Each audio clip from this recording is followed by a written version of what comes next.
ಭಾರತೀಯ ವೈದ್ಯಕೀಯ ಸಂಘ ಮಂಗಳೂರು ಶಾಖೆಯ ವತಿಯಿಂದ ಅಧ್ಯಕ್ಷರಾದಂತಹ ಡಾಕ್ಟರ್ ಸದಾನಂದ ಪೂಜಾರಿ ಇವರ ನೇತೃತ್ವದಲ್ಲಿ ವಿಶೇಷವಾದಂತಹ ಶೈಕ್ಷಣಿಕ ಕಾರ್ಯಾಗಾರವನ್ನು ಹಮ್ಮಿಕೊಳ್ಳಲಾಗಿತ್ತು. ಈ ಸಂದರ್ಭ ಮೌಂಟ್ ಎವರೆಸ್ಟ್ ಅನ್ನು ಯಶಸ್ವಿಯಾಗಿ ಏರಿದಂತಹ ಹಿಂದೂಜಾ ಆಸ್ಪತ್ರೆಯ ಶಸ್ತ್ರಚಿಕಿತ್ಸಕ ಡಾಕ್ಟರ್ ಮುರದಲಾಲ ಅವರನ್ನು ಅಭಿನಂದಿಸಿ ಗೌರವಿಸಲಾಯಿತು.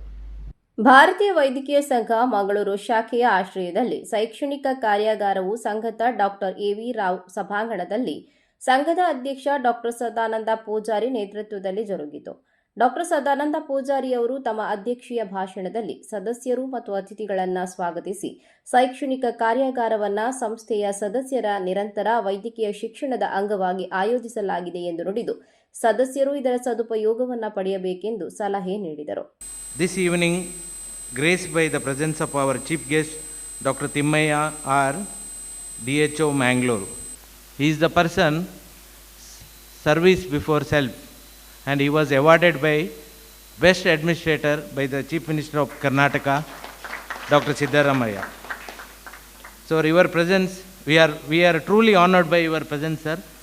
And on behalf of Indian Medical Association, I extend warm welcome to you, sir.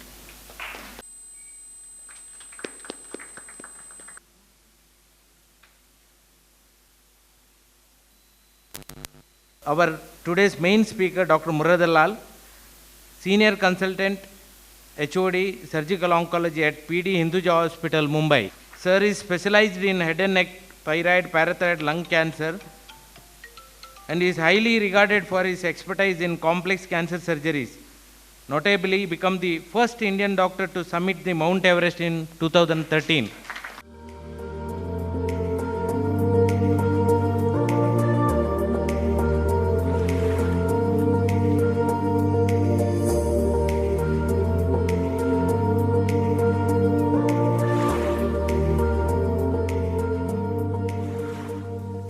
ಜಿಲ್ಲಾ ಆರೋಗ್ಯ ವೈದ್ಯಾಧಿಕಾರಿ ಡಾಕ್ಟರ್ ತಿಮ್ಮಯ್ಯ ಅವರು ಮುಖ್ಯ ಅತಿಥಿಯಾಗಿ ಭಾಗವಹಿಸಿ ಸಂತಸ ವ್ಯಕ್ತಪಡಿಸಿ ಡಾಕ್ಟರ್ ಅನಿಮೇಶ್ ಜೈನ್ ಸಂಪಾದಕತ್ವದ ಸಂಘದ ವಾರ್ತಾಗೃಹ ಪತ್ರಿಕೆ ಮೆಡಿಲೋರ್ ಅನ್ನು ಅನಾವರಣಗೊಳಿಸಿದರು.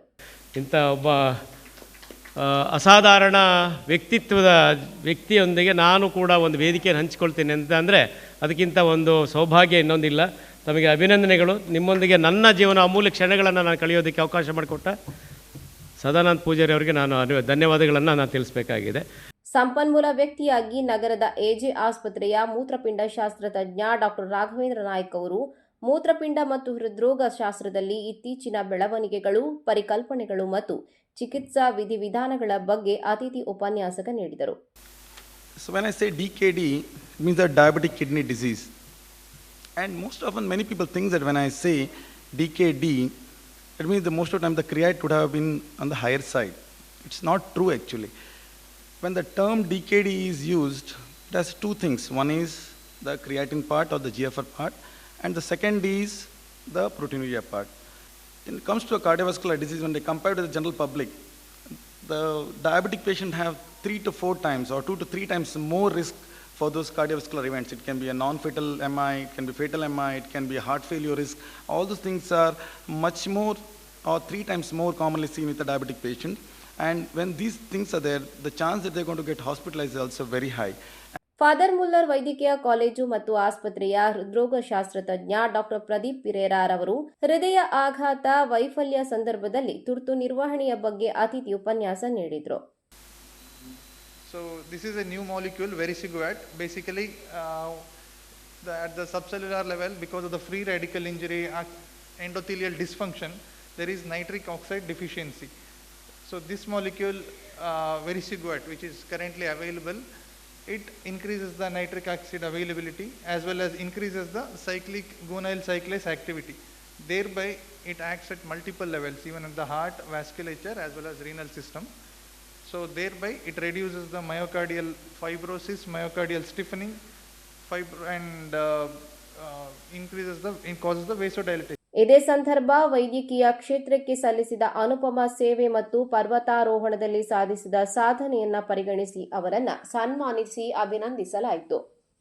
ಮುಂಬೈ ನಗರದ ಹಿಂದುಜಾ ಆಸ್ಪತ್ರೆಯ ಅರ್ಬುದ ರೋಗಶಸ್ತ್ರ ಚಿಕಿತ್ಸಕ ಡಾಕ್ಟರ್ ಮುರದಲಾಲ ಅವರು ತಮ್ಮ ಹವ್ಯಾಸಿ ಸಾಹಸಮಯ ವೃತ್ತಿಯ ಅಂಗವಾಗಿ 42 ದಿನ ಅವಧಿಯ ಅದ್ಭುತ 29,000 ಅಡಿ ವಿಶ್ವದ ಅತಿ ಎತ್ತರದ ಮೌಂಟ್ ಎವರೆಸ್ಟ್ ಶಿಖರವನ್ನ ಯಶಸ್ವಿಯಾಗಿ ಪರ್ವತಾರೋಹಣದ ಬಗ್ಗೆ ಹಾಗೂ ಅವರು ಈ ಸಂದರ್ಭದಲ್ಲಿ ಎದುರಿಸಿದ ಭಯಾನಕ ಸಮಸ್ಯೆ, ಗಂಭೀರ ಸನ್ನಿವೇಶವನ್ನ ಸಾಕ್ಷ್ಯಾಧಾರಿತ ದೃಶ್ಯ ಮತ್ತು ಶ್ರಾವ್ಯ ಮಾಧ್ಯಮದ ಮೂಲಕ ಉಪನ್ಯಾಸ ನೀಡಿದರು. And a very long waiting game. Many a times there's nothing you can do except wait for the bad weather to blow over and then continue your climb. And Mount Everest, coming in at 29,000 feet, it comes within something called the jet streams.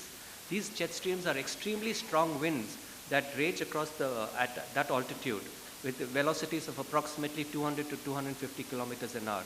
And it's only a few days every year that these jet streams move higher up and northwards towards China. And that's the time you have to make your summit push, reach the summit, and come back down before the jet streams come back. It is risky. Accidents and deaths are a reality on this mountain.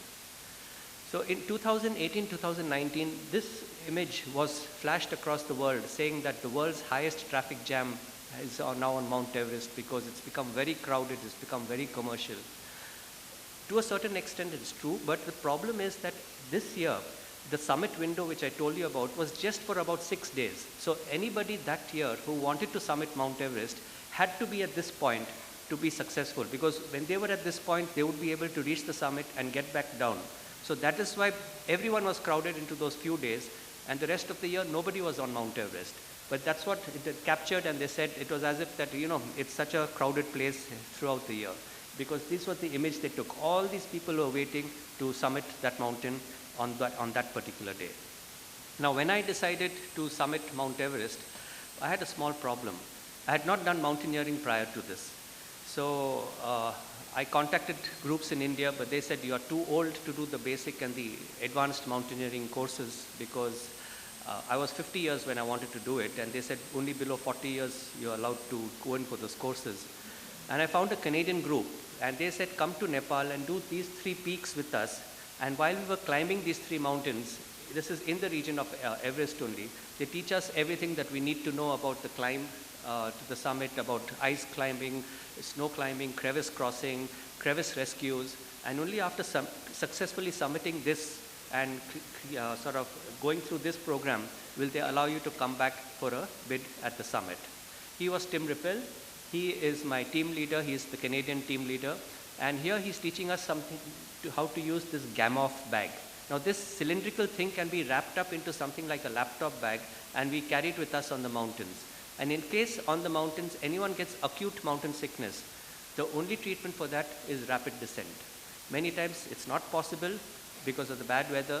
So you open this up, you inflate it with your leg pump, and you put the sick climber into this. It simulates a descent of about 4,000 to 5,000 feet and helps you buy time to get that sick climber off the mountain. So I did this training. I came back in 2012. I came back to Mumbai, and Mumbai, no mountains around. Now, how do you train for it right now? Once we land, the real expedition starts. This is Lukla.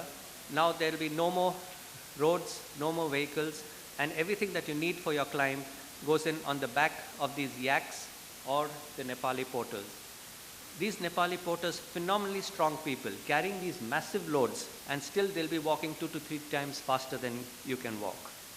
So from Lukla at 9,000 feet, you need to get to Everest Base Camp at 17,000 feet. So the dictum is that you will never climb more than 1,000 feet in a day, because if you get in your enthusiasm, you rush in, you'll get acute mountain sickness, and that's the end of your trip. So you take it easy, go step by step, not more than 1,000 feet altitude gain in a day, and you stop at those small places along the way, and you acclimatize yourself and then get in to reach base camp.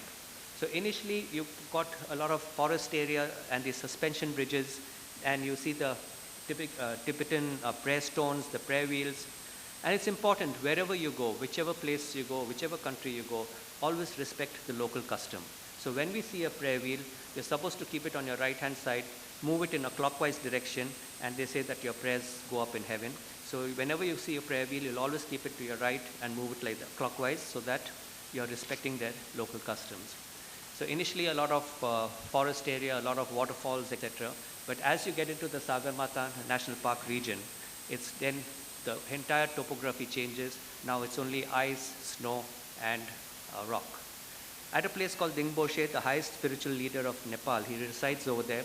He does a special puja for us, blessing us for a safe onward journey, and we keep walking towards Mount Everest. So the person with the green haversack is me. The one with the blue haversack is the lady Lee Den Hon from South Africa. Way over there, you can see the summit of Mount Everest. That is Mount Everest over there, and that is Mount Nuptse. It looks like a lovely clear blue sky, a perfect day to summit the mountain. But remember the jet streams I told you. You can see the plume coming off the peaks over there. That is not cloud. That is the snow being blown off the summit. So when you see a plume like that, you know that's a day you're not going to be able to summit that mountain because of the very strong jet streams. And that's not a day to summit Mount Everest. Before we reach base camp, we come to a place called Monument Hill. This is where our team leader made us sit down there and had a serious discussion with us, telling us that you're getting into serious business from now onwards because death is a reality on these mountains. And I climbed was somewhere between May 18th to May 26th or so. And so then our team leader said that, okay, we aim for the summit on May 19th, and 1 week before we start. And this time we'll go directly from base camp all the way up to the summit and back, because now hopefully our bodies are acclimatized. So this is climbing towards the death zone, camp 4, and that earlier I showed you Mount Pumori at base camp, the daughter mountain. That is Mount Pumori there, way below us. This is climbing towards camp 4, which is at 26,000 feet. It's a 40-foot vertical rock face, because as the snow falls there, it gets blown away. And it's always a rock face, it's a vertical thing. You've already climbed, you're exhausted, but you have to haul yourself up on the ropes with your hands and get across this. And this 40 feet took me more than almost 20 minutes to get across it. So this is me starting to climb the Hillary step. And once you cross the Hillary step, then you can see the summit ahead. I had a good hot water bath after 6 weeks and a lovely bed to sleep on. So if there is a message in this talk, it is to dream big. Dream big and take that first step. Because when you stand on the Everest of your dreams, whatever it may be, on that summit, it is not the mountain that you would have conquered, but yourself. Thank you. ವೇದಿಕೆಯಲ್ಲಿ ಸಂಘದ ಕೋಶಾಧಿಕಾರಿ doctor Julian ಸಲ್ದಾಣ ಉಪಸ್ಥಿತರಿದ್ದರು. ನಗರದ red cross ಸಂಸ್ಥೆಯ ಆಡಳಿತ ಮಂಡಳಿಗೆ ಆಯ್ಕೆಯಾದ doctor Satish Rao ಅವರನ್ನು ಅಭಿನಂದಿಸಲಾಯಿತು. ಸಂಘದ ಚುನಾಯಿತ ಅಧ್ಯಕ್ಷ ಡಾಕ್ಟರ್ ಉಲ್ಲಾಸ್ ಶೆಟ್ಟಿಯವರು ನಿರೂಪಿಸಿದ ಕಾರ್ಯಕ್ರಮದಲ್ಲಿ ಕಾರ್ಯದರ್ಶಿ ಡಾಕ್ಟರ್ ಪ್ರಕಾಶ್ ಹರಿಶ್ಚಂದ್ರ ವಂದಿಸಿದರು.